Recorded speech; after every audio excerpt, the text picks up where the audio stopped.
Olá, sejam todos bem-vindos. Eu sou o professor Wesley Barbosa e no vídeo de hoje eu vou conversar com Antônio Clarindo, autor do livro Os Assassinatos na Linha Vermelha 137, que eu tive a oportunidade de ler este ano, produzir o texto de orelha e que acho que vai ser bastante enriquecedor conversarmos um pouco sobre o livro e sobre a trajetória de Clarindo. Se você gosta de conteúdos assim, não deixe de se inscrever no canal e ativar o sininho das notificações para sempre ser informado quando novos vídeos forem publicados. Além disso, curta o vídeo, pois assim você mostra que está gostando do meu trabalho. Então bora lá! Bom, Clarindo, é um prazer receber você aqui no canal. Eu queria começar com você se apresentando, que você falasse um pouco da sua trajetória, um pouco da sua carreira, para os inscritos conhecerem um pouco sobre você. Ok, mas obrigado.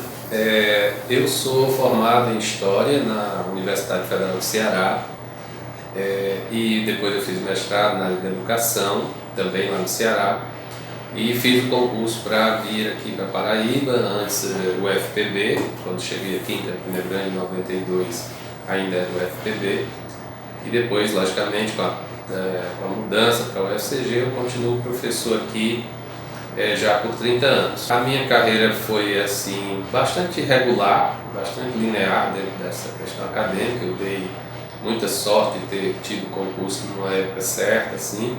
Depois trabalhei 5 anos direto aqui sem sair, depois saí para o doutorado e graças a Deus quando eu voltei me instalei aqui na cidade, fiquei muito bem, tive filhos aqui e agora nessa fase já como professor eu organizei algumas coletâneas, eu participei de alguns congressos e me especializei em História das Cidades. Então a minha tese é sobre Campina Grande e depois disso eu participei do mestrado, participo ainda, mas ministrei disciplinas na área de cidades e agora eu estou na linha 2 que chama-se Cultura, Poder e Identidade. Eu dei muita sorte de estar no lugar certo, na hora certa e na verdade sou muito feliz por estar já quase completando o tempo para me aposentar, para me dedicar a outras atividades. Bom, o livro em questão foi lançado agora recentemente em novembro, E eu queria que você falasse um pouco sobre o enredo, apresentasse a obra, falasse um pouco sobre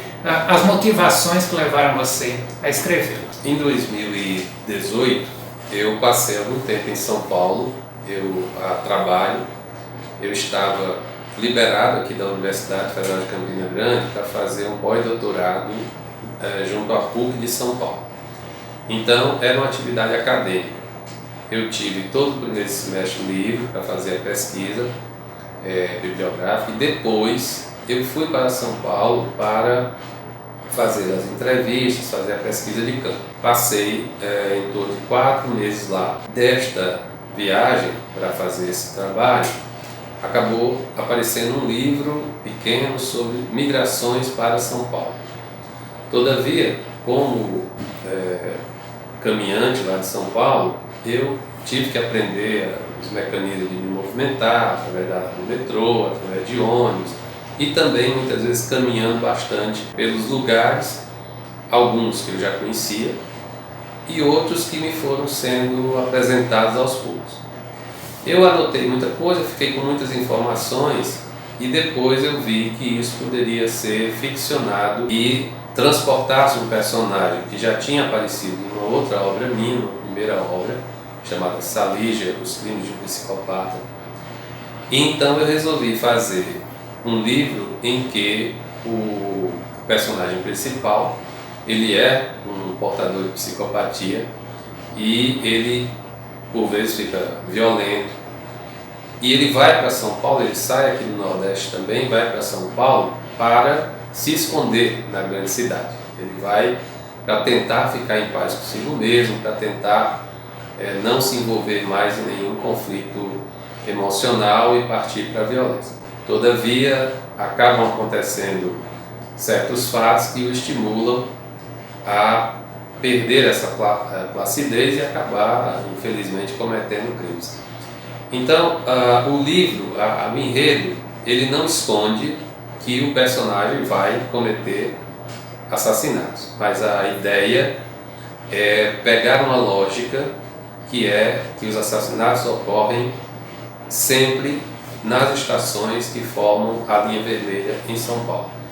A linha vermelha ela é uma das mais movimentadas, ela vai desde o bairro de Itaquera, que é onde está o estádio do Corinthians, até a Barra Funda, que é próximo do estádio do Palmeiras. Eu pego no livro um trecho muito movimentado, que é entre as estações do Tatuapé até a Barra Funda, e vou fazendo com que o personagem circule por essas estações, dentro do dia a dia dele, dentro da vontade dele de conhecer as coisas em São Paulo, com os cuidados que ele tem que ter, porque ele é, em tese, um foragido da polícia, mas ele acha que estando na cidade grande ele vai se misturar com os outros moradores e com os outros migrantes e nada vai acontecer com ele. Então o enredo me surgiu dessa ligação com o metrô e principalmente da minha percepção que há sim em São Paulo essa possibilidade de uma pessoa simplesmente desaparecer entre os seus moradores, nas suas regiões. Se ele, por exemplo, quisesse se esconder num bairro de São Paulo, ele passaria anos lá sem ser descoberto. E numa das passagens do livro, eu deixo isso claro no sentido de que muitos crimes que ocorrem lá, quando se referem a crimes contra a propriedade, eles são muito mais investigados do que os crimes contra as pessoas. E isso é uma realidade da cidade monstro, da cidade megalópole, que as pessoas estão muito mais preocupadas com seus bens materiais que com a vida, às vezes, de uma pessoa pobre. A outra questão do enredo é que eu consegui fazer de uma maneira que ele, ao circular pelas estações, ele também vai aprendendo certas coisas. Então eu queria muito contar para as pessoas como é interessante a vida que está acima do metrô. Tem um caminho por baixo que as pessoas passam sem reconhecer nada, mas em cada estação você tem um circuito de coisas a serem aprendidas e apreendidas. Então eu achei muito importante conseguir fazer isso, acho que consegui fazer bem, tanto para quem conhece São Paulo como para quem pretende conhecer. Interessante porque quando eu li o livro, eu tinha acabado de ler o livro de Julian Fuchs, que eu cito aqui, né? Um estudo sobre o romance, e que fala muito do romance refletindo o romance contemporâneo, principalmente a partir da segunda década do século XX, refletindo o caos das grandes cidades, né? Do mundo moderno. E o seu texto ficou muito, para mim, como um emblema dessa fase, né? Naquele momento. E, enfim, reflete esse caos, reflete uma sociedade cheia de referências, e muitas dessas referências estão no texto, né? Então, existe uma intertextualidade marcante, visível, com a música, com a religião. Queria que você falasse um pouco de onde surgiu essa ideia, qual a inspiração, se reflete também um pouco da sua trajetória. Eu acho que, Wesley, a primeira referência também é a própria cidade e os próprios estudos de cidade que eu já vinha fazendo, sobre as quais eu me debrucei. Eu estudei muito como acadêmico essa questão da cidade e de como ela pode ter vários olhares sobre ela. É do geógrafo, é do antropólogo, é do demográfico, né, o agente demográfico, o historiador, também o artista que interfere na cidade, a cidade interfere sobre a obra dele. E essa primeira referência foi que eu quis trazer exatamente São Paulo como personagem, independente de as pessoas dizerem, mas esses crimes poderiam ter ocorrido em qualquer lugar. Essa é uma primeira referência que, para mim, eu acho que me facilitou muito, porque quando eu caminhava pela cidade, eu caminhava como morador temporário, como pesquisador, mas também como flaner, como uma pessoa que circula e as coisas vão sendo descobertas. E São Paulo é tão interessante que às vezes, mesmo quem já conhece, quem já foi mais de uma vez, a gente se perde. Às vezes de um quarteirão para o outro tem tanta informação visual, tem tanta coisa, que a gente se perde. E aí nós chegamos à parte da música, por exemplo. Em todos os capítulos eu abro com um epígrafe, que é uma frase ou duas frases de alguma música, porque também a outra referência é a sonoridade. Lá são muitos sons, existe uma paisagem sonora muito forte. Tem pessoas cantando rap, praticando rap, tem pessoas do samba, tem pessoas da música clássica, tem pessoas do rock.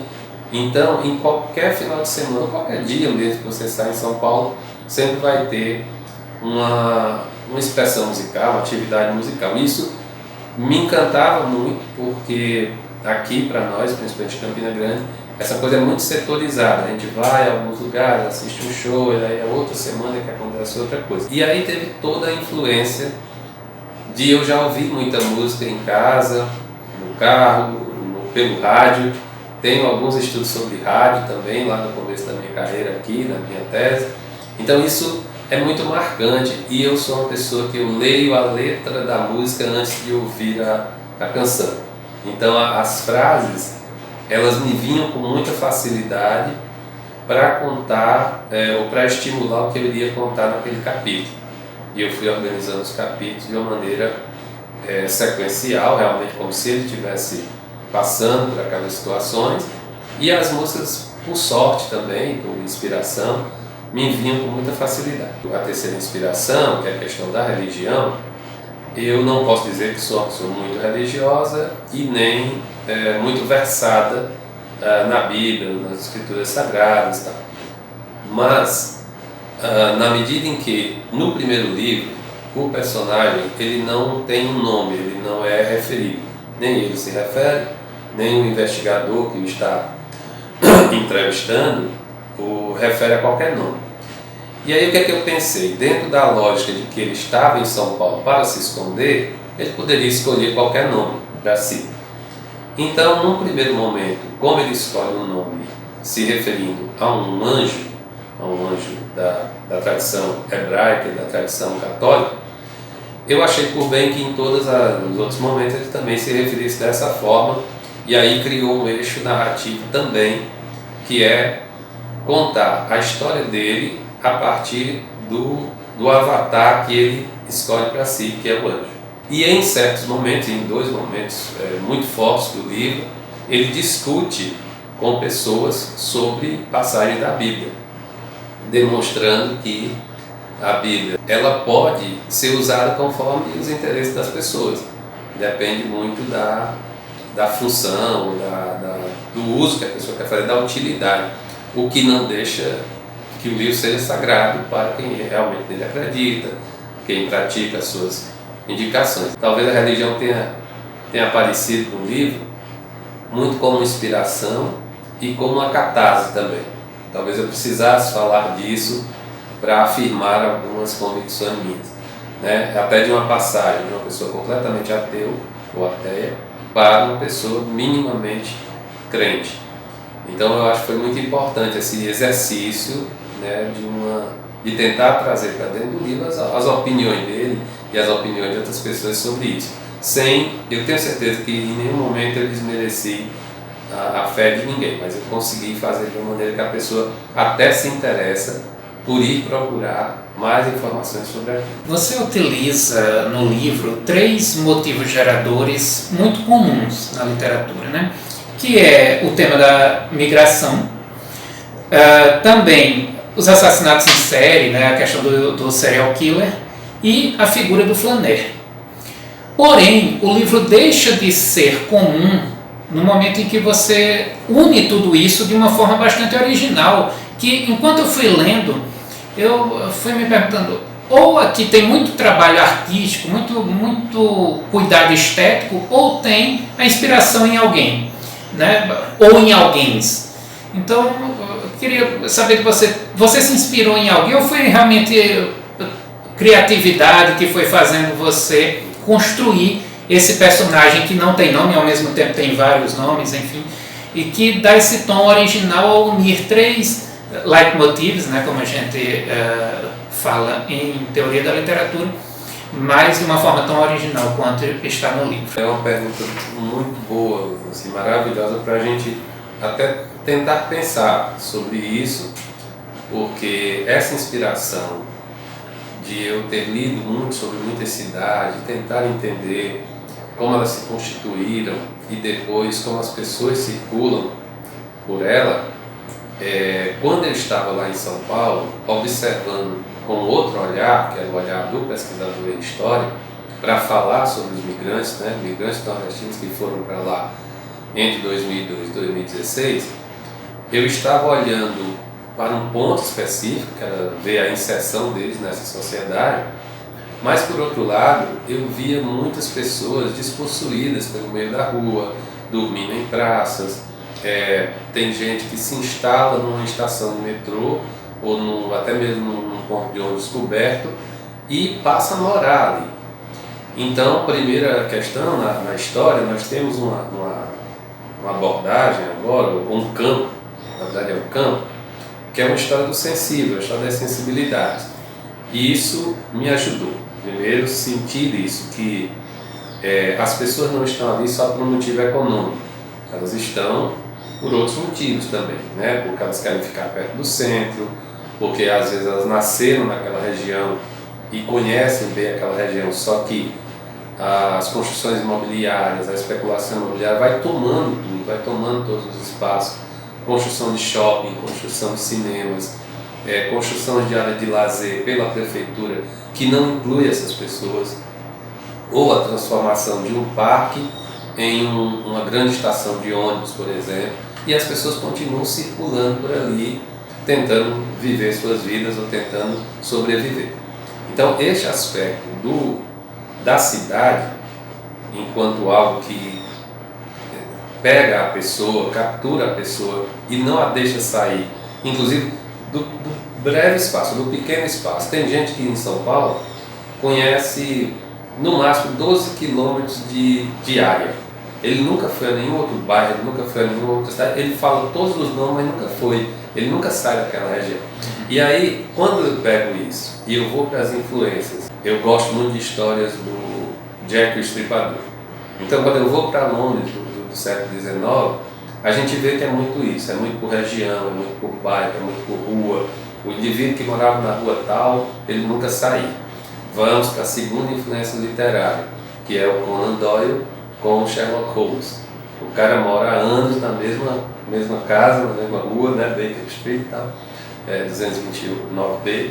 Então ele mora lá o tempo todo e ele conhece todo mundo, mas ao mesmo tempo ele conhece o porto, ele conhece os parques, ele conhece os museus, ele conhece as casas de ópio. E então esse olhar que o Conan Doyle cria o cenário para que o Sherlock Holmes faça as suas peripécias, era um pouco uma inspiração para mim também. E se neste local aqui, que eu vi uma pessoa em tal situação, se ocorresse um crime, será que seria possível?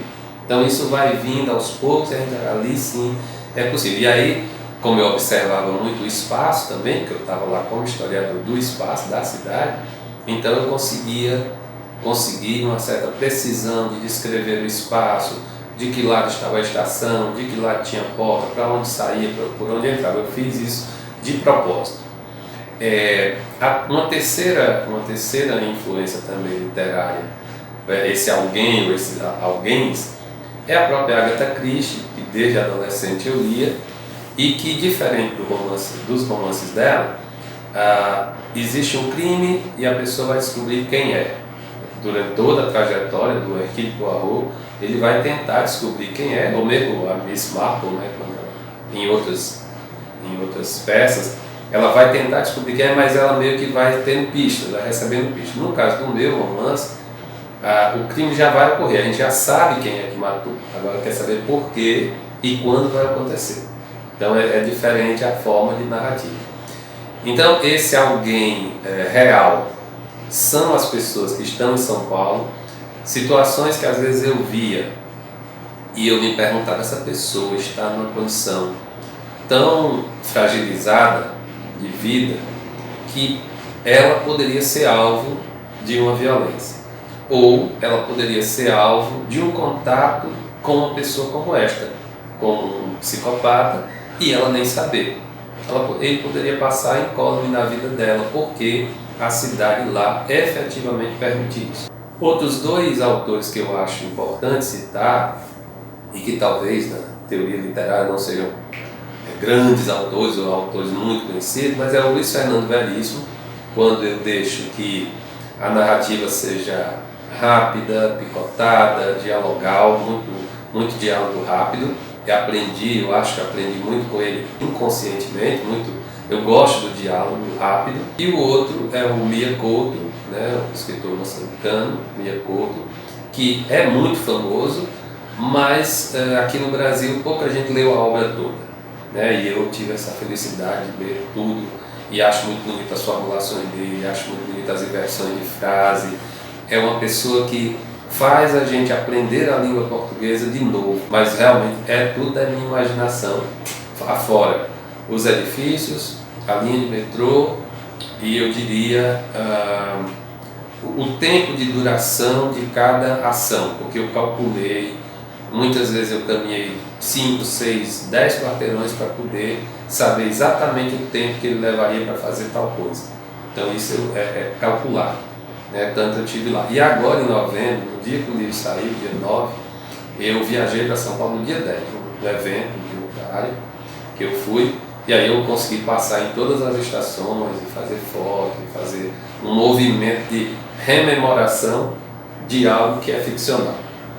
Eu rememorei algo que eu mesmo criei e ficava procurando, logicamente, referências. Bom, Clarindo, eu queria saber agora um pouco sobre o seu processo criativo, né? Como que você se descobriu escritor? Eu acho que eu já vi aqui que não apenas literário, né, mas também historiador. Inclusive, uma coincidência interessante que eu já mostrei no meu Bookshelf Tour dos livros de história, filosofia, enfim, que eu tinha aquela coleção ali de história dos municípios paraibanos eu tinha 3 volumes, né?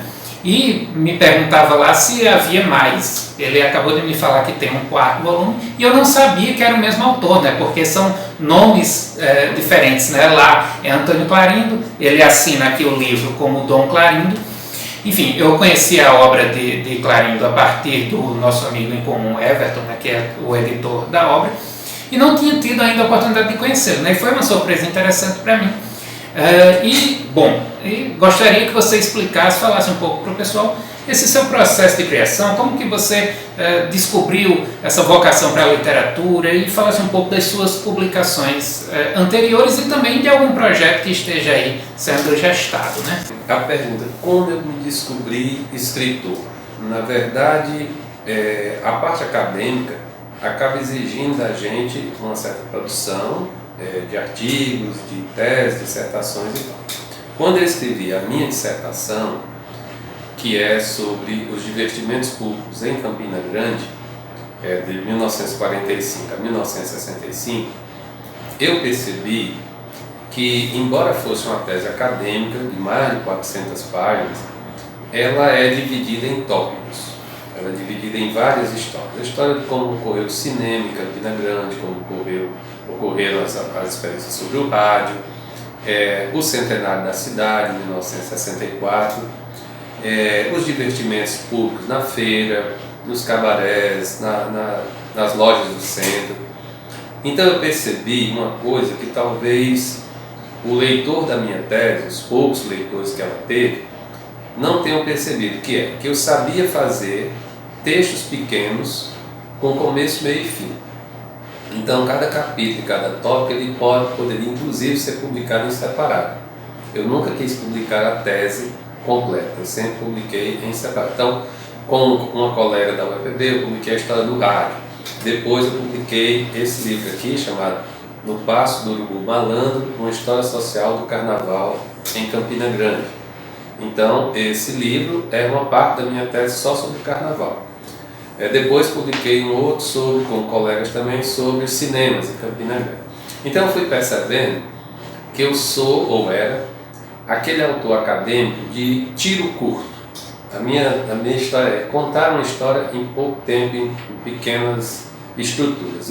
Talvez a minha tese para as pessoas lerem ficasse muito longa e mudasse muito de assunto e tal. Embora eu goste muito e algumas pessoas que leram me deram a honra de dizer que gostaram.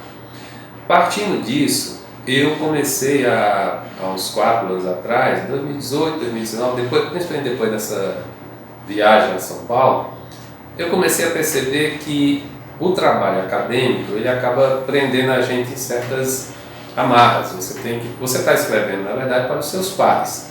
Você está escrevendo para aquelas pessoas que são da área de história, se é de história da cidade, para a história das cidades, filosofia, história da filosofia.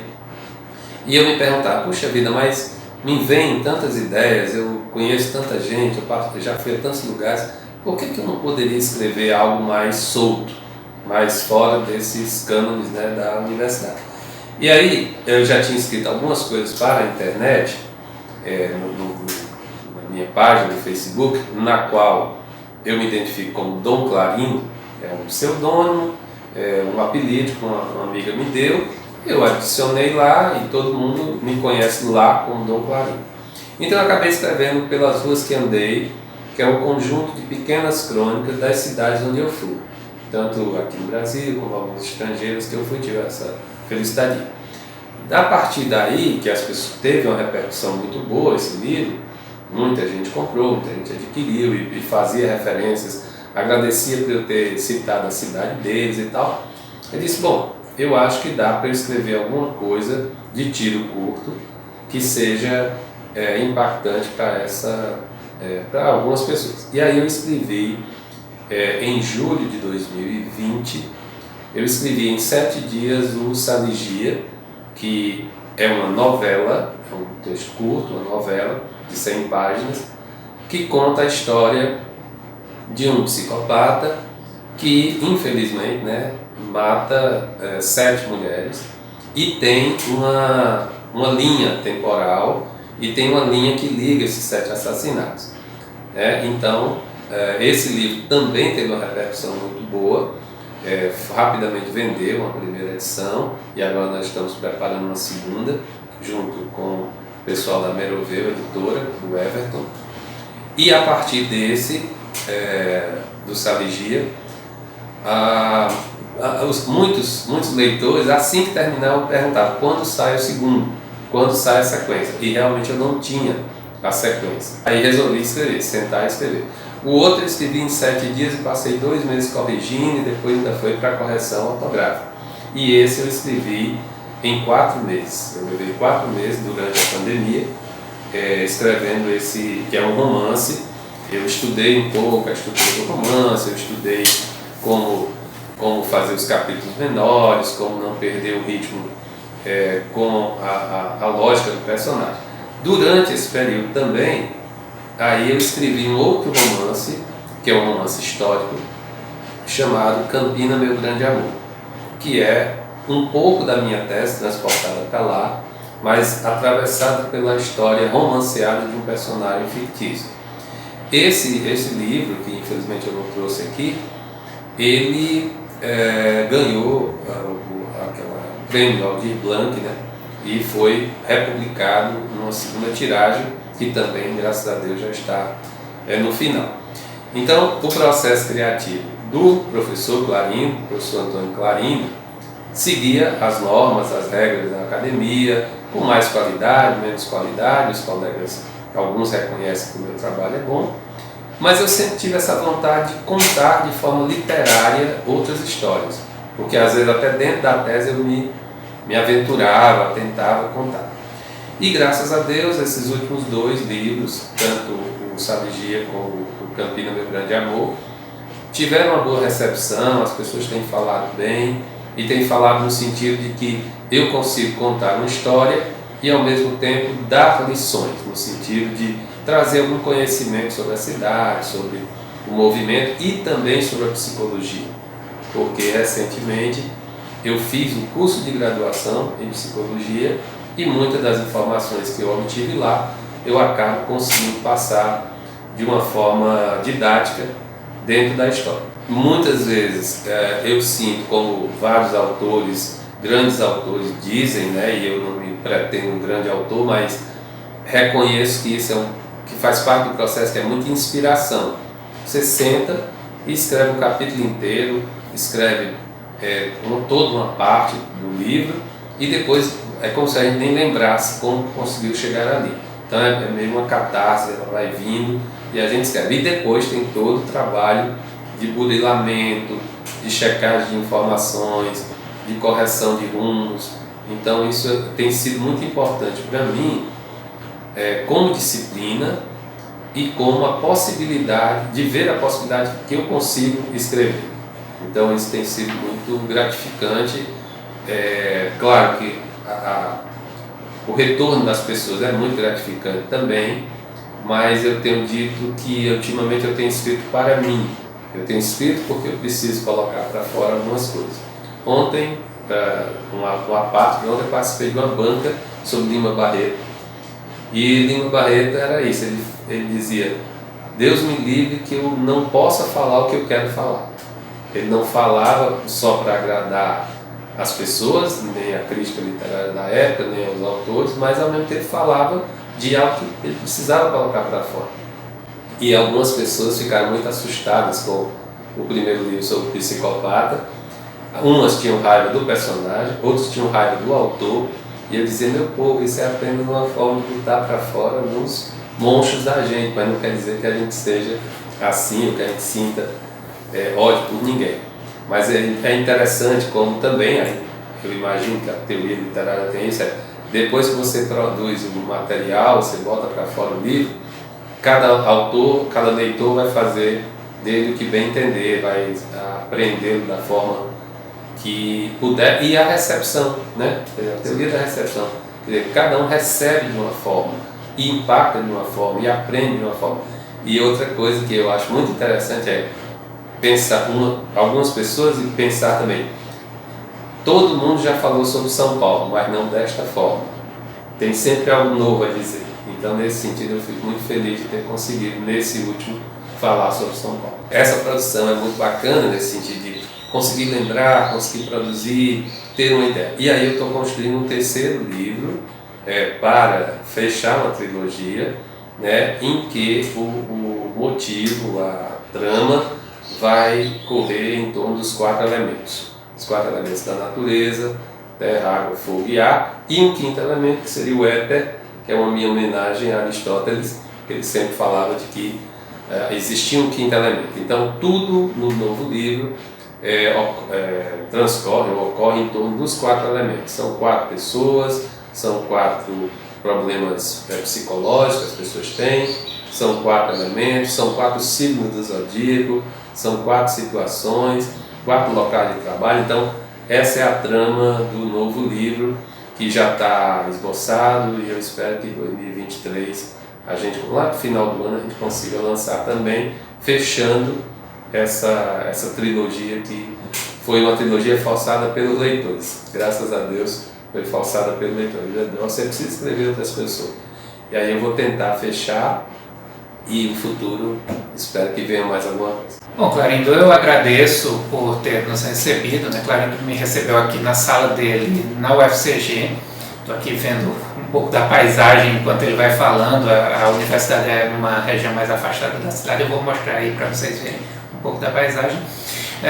Fiquei muito satisfeito de ter a oportunidade de conhecê-lo, né? E trazer para o canal essa que é a segunda entrevista que eu faço, e já de um livro que eu gostei muito, que foi uma leitura muito prazerosa. O livro, para quem tiver interesse de adquirir, pode ser comprado junto com o autor ou com o editor, o Everton, né, o editor aqui da Birosca do Meroveu. Eu vou deixar o contato de ambos aqui embaixo, então quem tiver interesse entre em contato para adquirir a obra de Dom Clarindo. E provavelmente, se alguém também, principalmente o pessoal da região, né, que viu aqui alguma coisa na sua produção que seja interessante, também acho que alguns livros estão ainda disponíveis, né? Então podem também entrar em contato. Então, agradeço a todos pela audiência. Quem gostou do vídeo, não esqueça de interagir deixando seu comentário. Isso vai ser muito importante tanto para mim quanto para Clarindo receber o feedback de vocês. Muito obrigado pela audiência e até o próximo vídeo.